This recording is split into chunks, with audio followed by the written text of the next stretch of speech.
Lights, camera, action!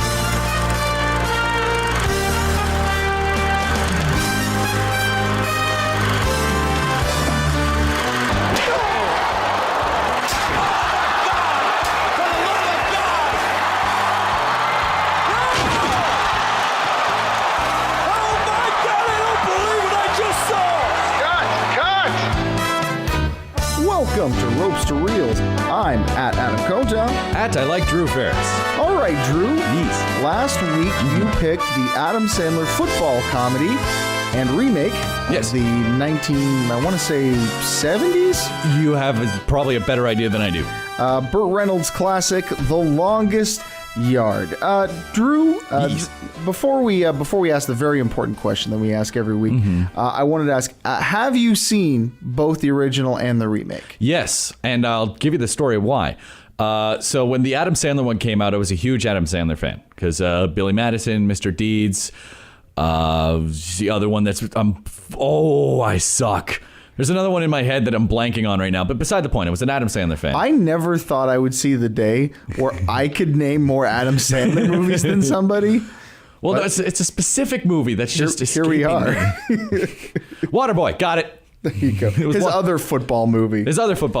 Which we will one day be reviewing here on Ropes2Reels. Why? Hey, but we're not asking that question Sorry, yet, that's Drew. very true. That's a very true statement. We But anyway, don't ask that question yet. So back to the story. I was a huge football guy. I'm going to stop talking. I just suck.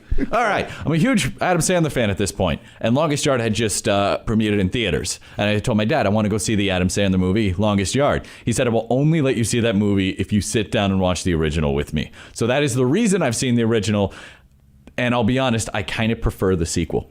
Okay. Or the remake, I should say. Well, let's get into that in just a little bit. First, Drew, let's ask the question that we ask every single week on Ropes2Reels, which is... What in the high-flying heck does this have to do with wrestling? I like alliteration. That's great. Lots of wrestler cameos. That's what it has to do with wrestling. Big Bill Goldberg plays Battle. Bob Sapp plays Switkowski. Kevin Nash plays guard Englehart. Steve Austin plays guard Dunham. And the Great Khali plays Turley. Fun fact, I'm going to break format here. Fun fact, every one of those wrestlers is a former world champion. Every single one. Wow, they of them. are. That's it. So fun little fact for you before we go into it. Nice. Speaking of going into it, Drew, what were your thoughts heading into your viewing this week? Oh, I loved another excuse to watch this movie. I've seen it many, many times. All right, fair enough. My thought heading into the movie was that I haven't seen it in years, but I remember really enjoying it when I did watch it back in 2005. I was hoping it would make me laugh, and it would be as good as I remember. We're going to give a quick little plot synopsis, Drew, and then we'll take a break. We'll come back, and then we'll give our thoughts for the flick. Okay. So here's the plot synopsis of the movie. Disgraced pro football quarterback Paul Crewe, played by Adam Sandler, lands in jail where manipulative warden Hazen, played by James Cromwell, a.k.a. that guy from Everything That You Know But Don't Know His Name. Space Cowboys. It's Babe. That's yours is Babe, mine's Space Cowboys. Babe. There we go. Recruits him to advise the institution's team. This turns into a lead role quarterbacking a crew of inmates in a game against a team of prison guards. Aided by incarcerated ex-NFL coach Nate Scarborough, played by Burt Reynolds in a very, I'll admit, clever nod to the original to have him come back. Crewe and his team must overcome not only the bloodthirstiness of the opposition, but also the corrupt officials trying to fix the game against them. So now you know what the movie is about. We're going to take a quick break, and when we come back, we'll get right into the meat and potatoes, if you will, of the film. I'm Andrew Kent, and here's 5 reasons to listen to the We Have Till 5 podcast on the Wrasslun Show Network. Number 5, I'm handsome. Not that you would notice. Number 4, I love wrestling. You love wrestling. We both love wrestling, so you'll love this podcast. Number 3, I talk about everything, from worst pay-per-view names to best Chris Jericho feuds. Number 2, lists are pretty fun. And number 1, everyone's got their favorites. Where does mine line up with yours? Find out every Friday on the Wrasslun Show Network. All right, Drew. So here's how we're going to do. I'm going to break it down scene by scene, and then at any point in time, If you have a comment about said scene or just a general thought, stop. Just say, hey, wait, stop. Like that? Yeah. Perfect. And then we'll go from there. Paul Crewe, Adam Sandler, is a former NFL player who one night gets drunk and goes joyriding in the Bentley of his girlfriend, played by Courtney Cox in an uncredited role. Which is very weird that the fact it's uncredited, but also I don't mind it because Courtney Cox looks amazing as ever. Yeah. We're both guys. We can say that. She's very attractive. Very. She only gets better with age in that I'm impressed and also irked because I know I'm going to look like a bundle of slob by the time I'm her age. Keep in mind, she was married to David Arquette. That's too loose of a connection, though. Former WCW heavyweight champion David Arquette, I might add. Yes, but... Which means there are now 2 reasons why I'm jealous of David Arquette. Okay, fair enough. He crashes the vehicle, and it is revealed that he was arrested for shaving points in a big game, although it was never proven. Was he arrested or fined? It says here he was arrested. Oh, okay. Although it was never proven would mean he probably wasn't charged. Yeah, he was. No, it's always been that thing up in the air, but there's so much stigma that he wasn't brought on. Also, he's arrested not only for that, but because he keeps jabbing at the cop with the long ears. Yeah, well, I suppose that would probably have gone on as part of the charge, yes. Yes, but let me just add on something to there. Sure. Because this is probably the first time we ever get to see Adam Sandler's comedy get him arrested. We're never going to see this again, so we should relish in this moment. Yeah, I suppose that's true. We should. So in prison, Warden Rudolph Hazen, played by James Cromwell, as we mentioned earlier, wishing to boost his prison's reputation as for future elections as state governor, uses threats and confinement in a hot box to coerce Crewe into helping the prison guards football team led by the hostile Captain Knauer, William Fitchner, which made me realize at this point what a star-studded cast this thing has. It's actually a huge cast. And the thing is, it's not just star-studded like there's just a bunch of things thrown in. All of them get a time to shine. Yeah. Which is pretty great. Also, William Fletcher, he should be in more things, and if not, people should appreciate that man. He's one of the finest character actors I've ever seen. I agree with you 100%. Oh, yeah. I was psyched when he got the role of Shredder in the Teenage Mutant Ninja Turtles movie. I thought that would be so interesting. We'll save that for another. We will get to a Ninja Turtles movie or two on this show. Don't worry.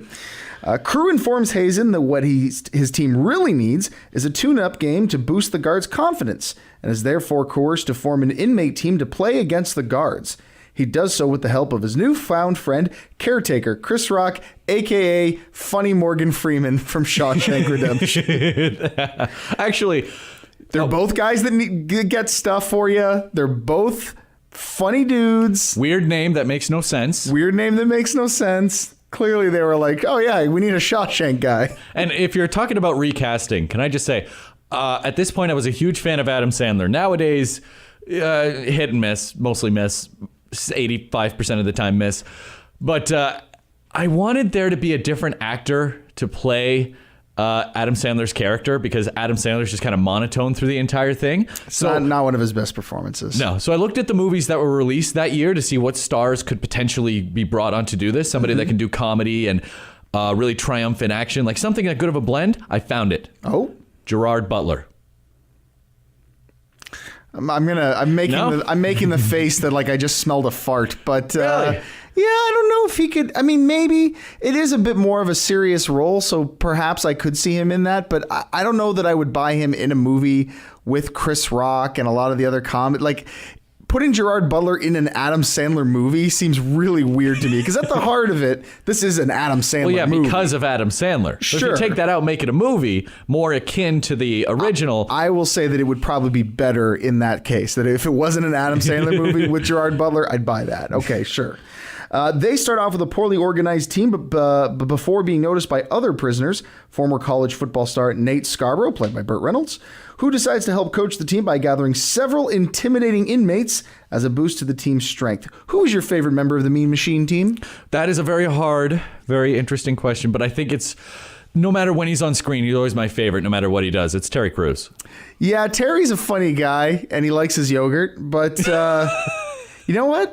I like Nelly. I really, really like Nelly in this. I thought he was really likable, and I kind of want to see him. I wish he would have done more acting. I actually really liked him in this. The reason I don't like Nelly as much, I'm not fighting you at all, just personal opinion. Sure. The reason I didn't like Nelly as much is his character didn't really have flaws. Well, I mean, look, let's face it. It's a fun, stupid romp of a movie. These are about as undeveloped as a piece of raw chicken at a side house grill, but I'm just saying, I just liked him. He was great. I liked watching him on screen. He has a natural charisma. He does. That is a valid point. So I liked him. But one thing I want to point out, like when we're first introduced to Terry Crews, he's taking a cheeseburger out of his pants. Yes. And during that scene, the one thing flew through my head is like, if there was ever a fourth member of New Day, it would be Terry Crews. Vince, are you listening? WrestleMania is only a few more months away, buddy. Just saying. Caretaker tells Crew that they need more brothers on the team. So when Crew goes to the basketball court to ask other inmates to join them, their leader, Deacon, played by Michael Irvin, rebuffs him. Crew challenges Deacon to a one-on-one b-ball game, saying that if he wins, they join his team, and if Deacon wins, Crew leaves them alone. Deacon accepts, and despite Deacon's undisguised personal fouls, in which he elbows, punches, or grabs Crew continues without complaint, because the match is a question of pride and respect. On the game-winning shot, Crew cleanly steals the ball from Deacon and scores, but Deacon calls a foul. Realizing he wouldn't be allowed to win, Crew lets Deacon score the final shot, and although Deacon beats Crew, Earl Megget, played by Nelly, is impressed and decides to take him on. With Crew's decision to take the beating, he joins the team. Excuse me. Yeah, good scene. Solid scene. There's nothing I can really make fun of, or it's just... Simple, good storytelling. Yeah. I liked it. When the guards learn of this, they confront Earl in an attempt... That's Megget. In an attempt to provoke an assault by him using a racial slur. Yeah, it was Stone Cold Steve Austin that was doing it too, which kind of irked me as a kid. It's like, no, and Steve... Not totally out of place. No, it's not. That's the worst issue. Like now, as an adult, it's like, yeah, right, I see it. You can buy it. You can totally buy it. Kevin Nash, though. Kevin Nash, I don't see it. Yeah. He does not allow himself to be provoked despite intimidation and minor abuse. And having witnessed this, the other members of the basketball squad, including Deacon, decide to join the team as well. Hazen and the guards continue attempts to hinder Crew team by flooding the field, but the team decides to practice in the mud anyway. It's a lovely romp. So before that, we are introduced to a scene. Yes. Where Bill Goldberg is kind of been introduced at this point. Yes. And there's this shower scene where everybody is just kind of relishing over the fact that Bill Goldberg's character, whose name I forget Battle, Forever He'll be Goldberg, is talking about his gigantic. And I don't know about you. In kayfabe, I believe that Goldberg has a massive. Well, I'm gonna mark those down come here. on. Is a bad one? Well, you're just making more work for me, dude. Stop it. All right, fine. I'm not saying it is. I certainly that is a much more family-friendly version, but I'm gonna play it safe on this one. Good Lord. Tune into the Wrasslun Show Facebook and Twitter to find out what word I said. Hey, listen, you're more than welcome to tweet that all on your own, sir. Maybe you can start a poll of whether it's an offensive word or not. Yes. There you I want to find out. Inmate Unger, played by David Patrick Kelly, spies on the activities of the inmates, and after being pressured by the guards, rigs Crew's radio with an explosive. Caretaker... you have some... Oh, are you okay? Yeah, I'm good. What was that? That was spit going down the wrong tube. Oh, so I thought maybe something had happened in the film that made you sick. No. Oh, that hurt. Okay, you all right? Oh, yeah, I'm good. All right. Woo. I'm awake now. For the record, I'm not editing that out. That's fine. That I'm keeping in. Just edit it so I don't blow their ears off. Okay, good call. All right, so first off, at this point, we've been kind of introduced to the soundtrack a little bit. Yes. I love the kind of country western twang that's through all these scenes. Mixed with hip-hop. It is so weird, but oddly fitting. Very fitting, especially when you got Nelly on working with you. That's kind of Stone Cold with the yeah, well, his countryness that just flows off of, oozes out of him. Agreed, 100%. And back to the Chris Rock death. Well, I hadn't gotten to that part yet. Spoilers. You did. You said with the radio, rigged a radio to kill Caretaker. I was paying attention. The next line is Caretaker unknowingly enters the cell to give a photo gift to Cruz, but is killed when he tries to turn the dial on the radio. I hadn't gotten to that part yet. All right, fine. Well, now it's out there. I'm sorry. If you listened halfway through the show and didn't want things spoiled, I'm sorry. It's your fault at this point. Okay. Besides the point. So, did you watch the original? I never asked you. I know. I haven't seen the original. Oh, okay. Do you know how Caretaker dies in the original? I do not. So here's what I love about this movie. So in the original one, he turns on the light and the light bulb explodes, which causes the fire. Which is why when Chris Rock goes in there and turns it on, there's that big dramatic pause and it's like... And nothing happens. And then when he turns on the radio, this country's, why does he even listen to this? And that's when it explodes. Knowing that actually does make that scene feel a bit more clever. I will admit that. But I do want to say that they're trying to create an emotional moment for the character. But this is my biggest problem with the movie, this scene, this moment, because we barely got to know Caretaker and we barely get to know most of the characters in this film. So there's struggles that it doesn't really mean as much to me. It feels like the movie comes to a complete halt in that very scene, and then you got to get the momentum back up to building it up again. It didn't sit well with me, and I get it. They're trying to follow the story of the original, but in this version, to me, it didn't work. Yeah, well, the original was more of a drama and less of a comedy. Where that's what I hear. When you'd have more of a comedy instead of a drama, and then you have a character's death, it's like ha ha ha ha. It's very awkward. Yeah. Very awkward.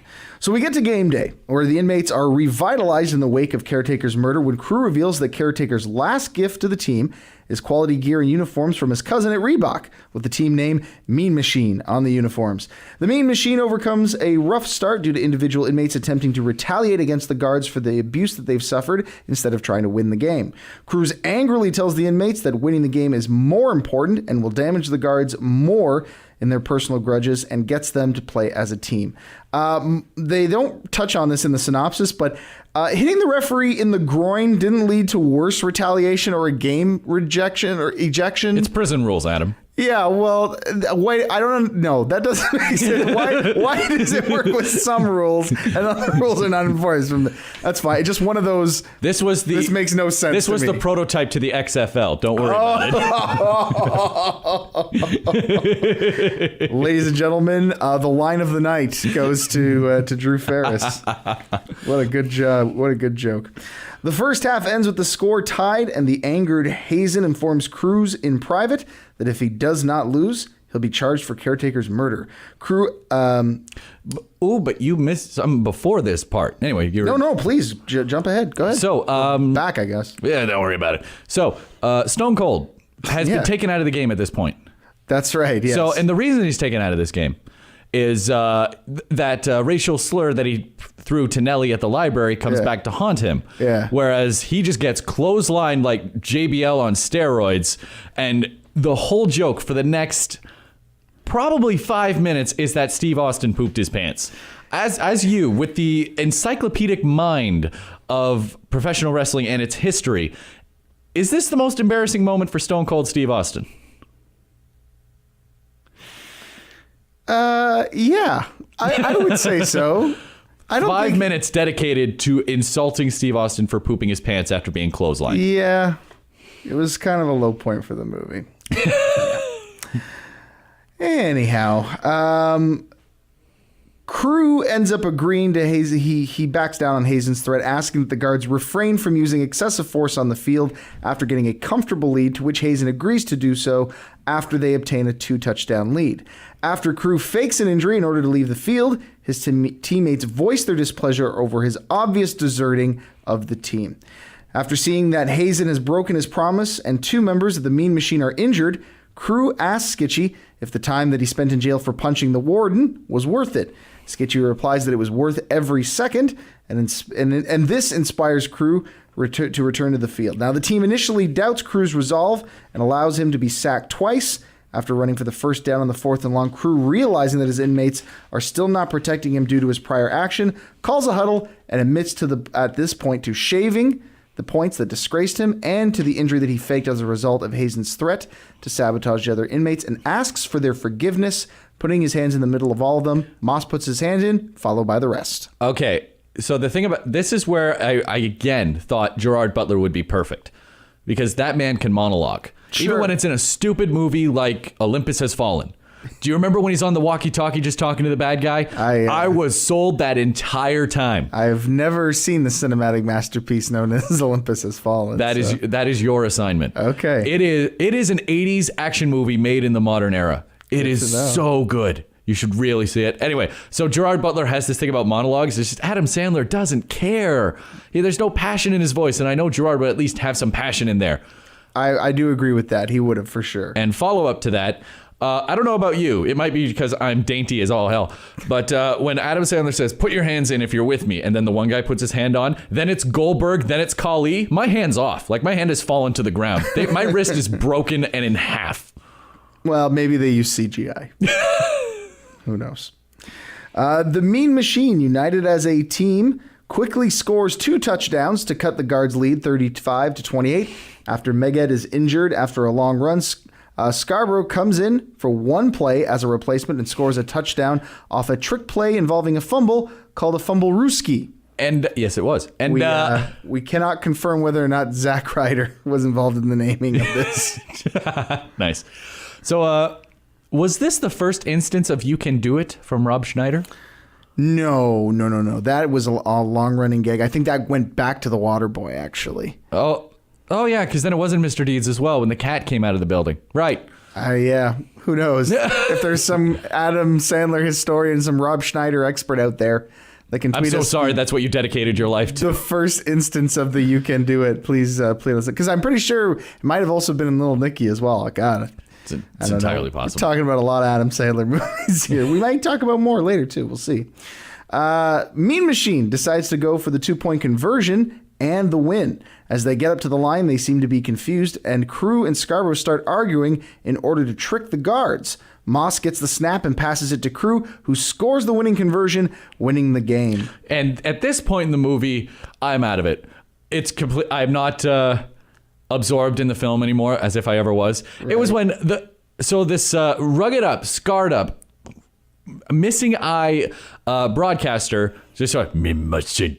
And then the kids start chanting, and I'm just like, and then the parents follow up. It's like, these are technically the bad guys. Like, we know they're the good guys, but you don't. So you didn't buy the double turn where the Guards became the bad guys in the crowd, and then the cons became the baby faces. You didn't buy that. No, because, well, some of them are rapists, some of them are murderers, some of them are drug traffickers, and they're good at football. It's America. They're forgiven. There's 2 things I want to say that. Number 1, how do you know what charges were laid against them? They never talk about that in the movie. Oh, come off it. And secondly, I'm glad you brought that up, because my next thought was regarding Knauer. With a newfound respect for Crew, tells him that he showed extraordinary nerve and lets him know that he will vouch that Crew had nothing to do with Caretaker's death.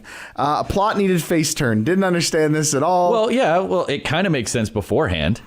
Like, remember what Cromwell asked Fitchner to do? This is akin to from the Karate Kid when the lead bad guy from the dojo decides that he respects Daniel and gives him the trophy. That doesn't make any sense. Well, no, yeah, it doesn't make any sense. But if you build up to it, it's like Adam Sandler has the chance to escape and is walking. I don't know characters' names. No, that part we're getting up to, and that's my favorite moment in the film. Wait, I thought it was that moment, and then Fitchner shook his hand. No. He shakes it beforehand, because it's after the game is done. He comes over and says, you played well, because then Knauer walks back over to the warden, Hazen, who notices that Crew is walking away, and he thinks he's going to leave the arena, which all the convicts were warned if they tried to leave, they would be shot on sight. So then Hazen orders Knauer to shoot Crew. And at this point, because he's already given his respect, he yells at him, Crew, hey Crew, because he doesn't want to shoot him. Oh. But then he realizes that Crew is just picking up the game ball and walking it over.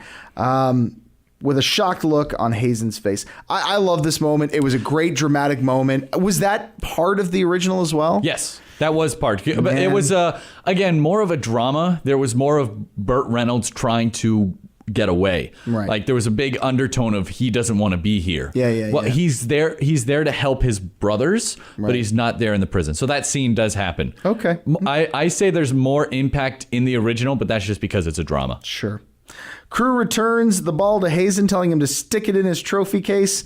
Moss and Joey, Michael Irvin and Bill Goldberg, give Hazen a Gatorade shower, and when he tells them that this has earned them a week in the hot box, Battle defiantly yells, Who gives a shit? And the movie ends. I am including that in there. Adam has cursed. That line is such a good line. It's worth me taking the time to edit it out. Oh, and that's the closing line in the movie. It is the last line in the movie. So there we go. Any other thoughts about it before we go to break and we come back with our fun facts? I completely forgot this is the movie where Here Comes the Boom comes from. That's right. It was. It's the song heard at the end. And then the credits come in. It's like, wow, that's the first time I heard this song. And then I realized, wow, that's the first time. Now. Well, let's go listen to a version of Here Comes the Boom, and then when we come back, we'll talk some fun facts. Hey, it's at Adam Conta. And at Matthew Sukram. We do the Wrasslun Show podcast. And it is tons of fun. What happened on Raw this week? What went down on SmackDown? We're going to tell you what we think. Who's going to win the big match at the upcoming pay-per-view? Do they still call them pay-per-views? We run the gamut. Everything from Cuban hotel guys to bloodthirsty Canadians. My wife just texted, I'm cut someone. Case in point, bloodthirsty Canadians. It's the Wrasslun Show podcast. Streaming now on the Wrasslun Show Network. All right, Drew, let's get into some fun facts about the film. Directed by Peter Siegel. Can you name a couple of other movies that he's directed by chance? Nope. Offhand. Okay, well, I'll give you 2 Adam Sandler movies that he's also directed. Oh, the poor sap. 50 First Dates. Okay, that's actually a good one. And Anger Management. Okay, he's done good ones. Wait, did we do another movie from this director? It's very possible we might have, but I don't remember. Because I remember we were talking about Anger Management in another episode. I think that was a writer, not a director. I won't look it up. Anyway, Go continue. ahead and look it up. And he also directed what I consider a very underrated comedy from the 1990s, My Fellow Americans, one movie that I always try to recommend to people with Jack Lemmon that just always gives me a big smile. I love that movie.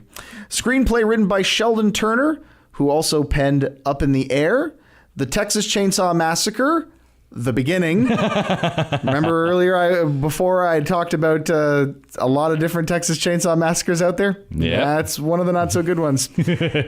And X-Men First Class. So some other movies not so great, but man, he also wrote the best X-Men movie. So what are you going to do? Which one? First Class. Oh, sorry, my brain kind of shut off. Yeah. You did say that. I was on IMDb You're trying to figure out if we'd watched another Peter Seagal movie. We didn't. I get it.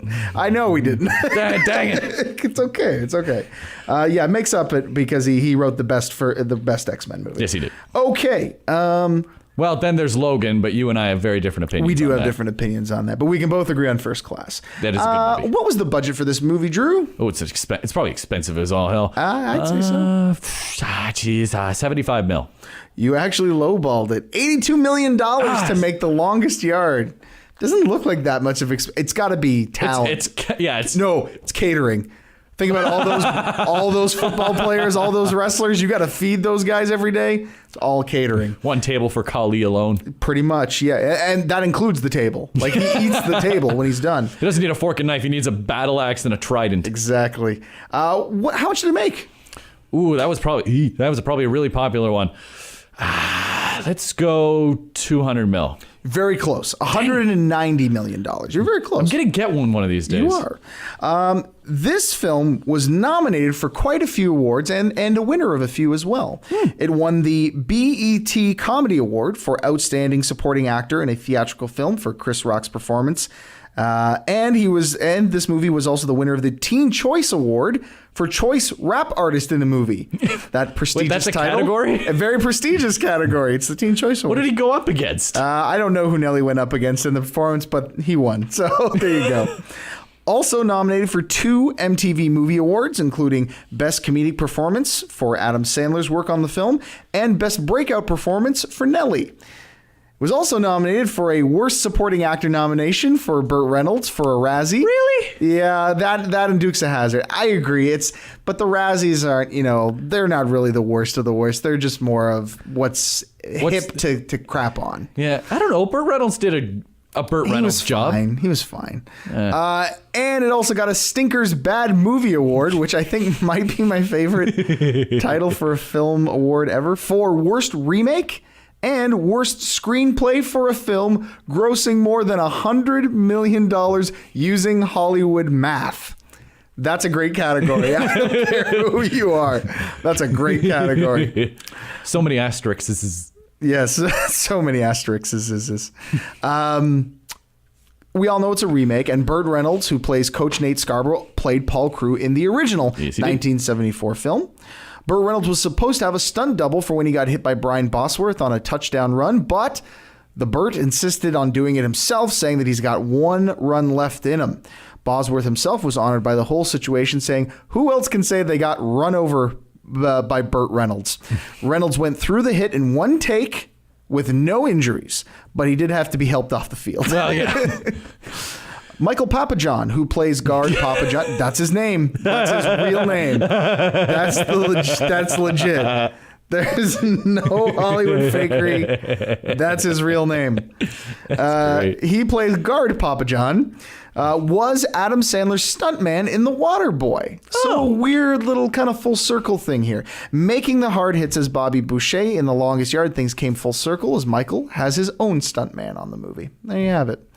The film is the second highest grossing sports comedy of all time. What's the first? Basketball. No. Oh, my heart. But that's a good guess. That would have been a good Sports guess. comedy. Can you give me the sport? Football. Nope. Oh, wait. Keanu Reeves, Gene Hackman. The Replacements. The Replacements. No. Dang it. All right, what was it? The Waterboy. Really? Yes. Oh, come on. Replacements is fantastic. Well, it's not talking about quality. It's talking about money. And sad to say, pre-Matrix, the Adam Sandler was a much bigger star than Keanu Reeves. That's a valid point. But Gene Hackman... Anyway, I'm done. The picture that Chris Rock shows to Crewe is a real picture of Chris Rock's mother and him. His mother had the photo in the book she wrote called Mama Rocks Rules. Here's an interesting fun fact for you. Gary Oldman was in talks to play the prison warden, but negotiations fell through.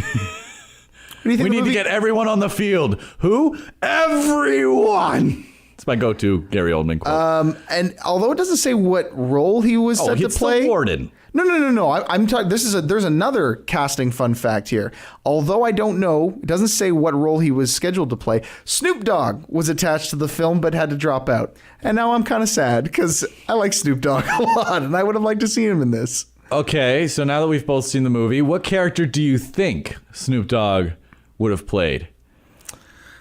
Well, he probably wouldn't have been caretaker because that would have been probably written for Rock. Yeah, it's Adam Sandler. He would have got one of his friends in there.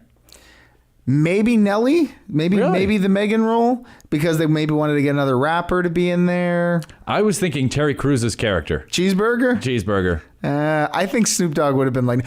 I think he might have played. The guy he goes against the in the basketball game. Real, I don't know. Could Snoop Dogg even play a bad guy? He just looks like such a chill dude. But he's not really a bad guy. He's a tough guy, and then he's a punk. And he ends up joining Cruise anyway. Moss. I think he would have played Moss. Yeah. All right. I could have seen it, but that's all right. Look, you asked for my thought. I did. That's my thought. I appreciate. I acknowledge your thought. I just love the image of Snoop Dogg taking a cheeseburger out of his pants. We all have our niches. Boy, do we ever. We're going to get to some reviews after the break. Some people listen to their podcast in the car. Me, I record mine in the car. So join me, Jeff DeHaan, for the Go Home Spot. It's where I'll talk everything from NXT, Raw, SmackDown, or whatever other wrestling-related stuff swims through my head. So join me for the Go Home Spot, only on the Wrasslun Show Network. Drew, who would make a better president? Paul Crewe or Donald Trump? That's a tricky one. I honestly have to admit, this is the first time I actually feel conflicted. But you know what? Because Paul's kind of a crappy person. He is, but he knows how to bring people together. He sees the goodness. So I think it might be Paul Crewe. It's by a slight margin. Hey, they both have the exact amount of experience, but one is a legitimate D-bag. Yeah, well, I'd say they're both pretty legitimate D-bags. Well, by the end, he's like less. He's just... He's not a moist D-bag. He's just a damp D-bag. Well, now with you saying that, my wife will not be listening to this podcast. She hates that word so much. Oh, you shouldn't have told me that. Yeah, I know. Yeah, Meh. But okay. Okay. Here's the thing. Yes. Paul was able to get along with black people, so he is a better president. Oh, and an Indian man. Yes, absolutely. Somebody from the Middle East. Yep. So I'll say Paul, just for his ability to get along with other people. All right. What is the percentage on Rotten Tomatoes for this movie, Drew? I want it to be somewhere between 60 and 80, so I'm going to say 71. 31% tomatoes, Drew. Oh. I'm sorry, buddy. 52 fresh, 113 rotten. Some people just don't know how to have fun. Now, for comparison, what do you think the original has? Probably somewhere like 50%. 81%. Really? People liked it that much? The original is very beloved. 26 good. fresh, only 6 rotten for the original. So there you go. Let's read some positive reviews for The Longest Yard. Happiness. Seagal's version is no sports film watershed, but it's consistently entertaining, athletically brutal, and more often than not, well acted. It's from Mark Savlov of the Austin Chronicle. Well, pieces of it are well acted, yes. That's the only one. I was like, Yeah, it's like, okay, Nelly does a great job. I like Nelly. Stone Cold is Chris Stone Rock's Cold. Chris Rock. Chris Rock's Chris Rock. They're just all right. Glossy, where the original was gritty and raw. Silly, where the original was scabrous. Cartoonish, where the original was dangerous and threatening. It aims only to be a lark. From Dan Feinberg of zaptoit.com. I agree. It never meant to be something greater than it was. I would not disagree with that statement. People will go see The Longest Yard for all sorts of reasons. Its lively humor, the current of violence that's just under the surface, its message of underdog racial reconciliation, or the fact that there's no actual football to watch on TV. From Andrew O'Hare, salon.com. That's good. It's a good one. And now a few negative reviews. All right, here we go. What was already a raucous put-on, a goof on Aldrich's brutal action movies, is now a hyperbolic, gross-out cartoon with a cast of enormous ex-football stars only adding to the air of facetiousness. From David Edelstein of Slate. Okay, yes, but that's one factor. There are plenty more in this movie. Fair enough. Softer, louder, and cleaner than the 1974 version. So there you go, 70s, I was right. The new film sentimentalizes, pardon me. The new film sentimentalizes the prisoners and the game, filing down their sharpest edges so that winning becomes a matter of triumph rather than resistance. From Enola Dargis of the New York Times. Now, you've seen both, so you can probably compare them. It is a valid point. Like I said, it's more of a drama. So instead of that slow-mo action over the top, you literally get somebody's jaw breaking. Right. So it's hard to argue. But it's to each... again, it's not trying to be the original. It's trying to be its own thing. Right. Laughs doggedly fail to ensue, and Burt Reynolds' wasted presence as an old-timer eager for one more shot at glory only underlines the remake's weaknesses as comedy and drama. From Nathan Rabin of the AV Club. So there's just some positive and some negative reviews. But Drew, what did you think of the movie? I enjoyed watching it again. Again, it's the same thing with Scorpion King. I will tell you, there are flaws in the movie. It's not a Criterion collection. But man, I just want to sit down, have a few laughs, and enjoy my time. I'm not drulling the hour and a half or however long it is. I'm enjoying most of the part. All right, that's fair. For me, The Longest Yard lacks any real emotional punch that stops it from being a classic. Instead, what we get is a solid football movie with a few chuckles thrown in. It's fun to pop for the wrestler cameos, but not a whole lot else. I'd grade it as a passable dud. That's how I would look at it. It's fine. But that's just kind of it. It's okay. You know, I think the best performance in this movie that I think both of us have overlooked. What's that? It's when Kevin Nash has his estrogen moment. Which one? There's a bunch of them in there. It's the nipples. He's the nipples good. It never fails to make me laugh. He's good. It's the writing. The joke's not great, but he sells it as much as Kevin Nash could sell it, and I appreciate it. What's your pay-per-view rating for the film? You know what? Let's call it a lackluster SummerSlam. Let's call it last year's SummerSlam. Okay. Fair enough. It's you know what? If somebody throws it on, no matter what time it is, I'm going to go and watch it because I know at least there's one part. Because there's always one match in SummerSlam that it's at least decent. So if it's on, if somebody says, hey, I'm going to go watch a SummerSlam, I'm going to sit down and watch the entire pay-per-view. Doesn't matter what year it is, just because I remember having a blast watching every single one of them. Okay. My pay-per-view rating is Payback 2013. Do you remember anything about this pay-per-view, Drew? I think this was on my hiatus of wrestling, so I don't remember much. Exactly. Despite having one pretty cool moment, which was Curtis Axel winning the Intercontinental title, a belt that his father, Mr. Perfect, held on Father's Day, which is a pretty amazing moment, and some well-executed violence, John Cena versus Ryback in a 3 Stages of Hell match, it's a mostly forgettable event. Oh, That's okay. kind of how I felt about the film. So that's it until next week, and we're going to do something a little different this time, Drew. I'm going to put up 3 movies on a poll, and all of our listeners have until 8 o'clock tonight. Once this podcast goes up, you have until 8 o'clock tonight to vote on our Twitter.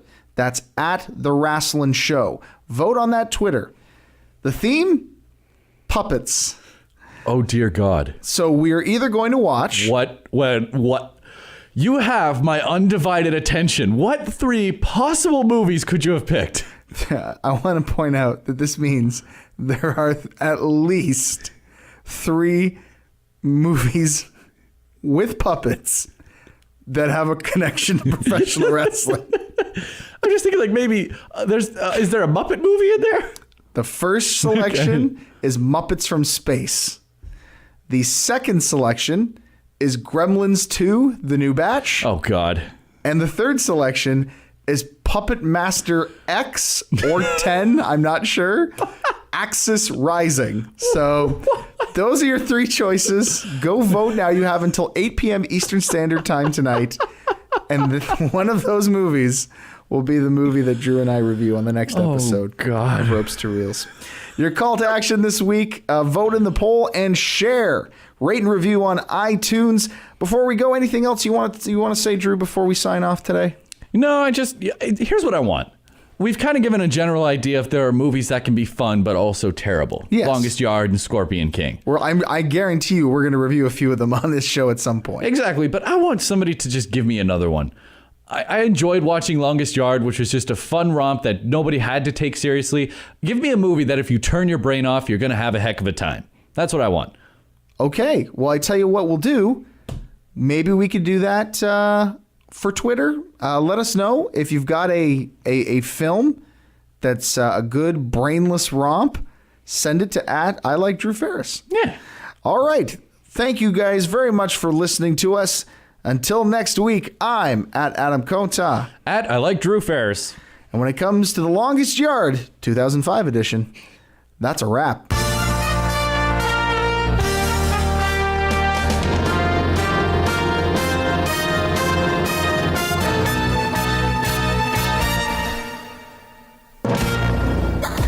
has been a presentation of the Wrasslun Show Network, where everything is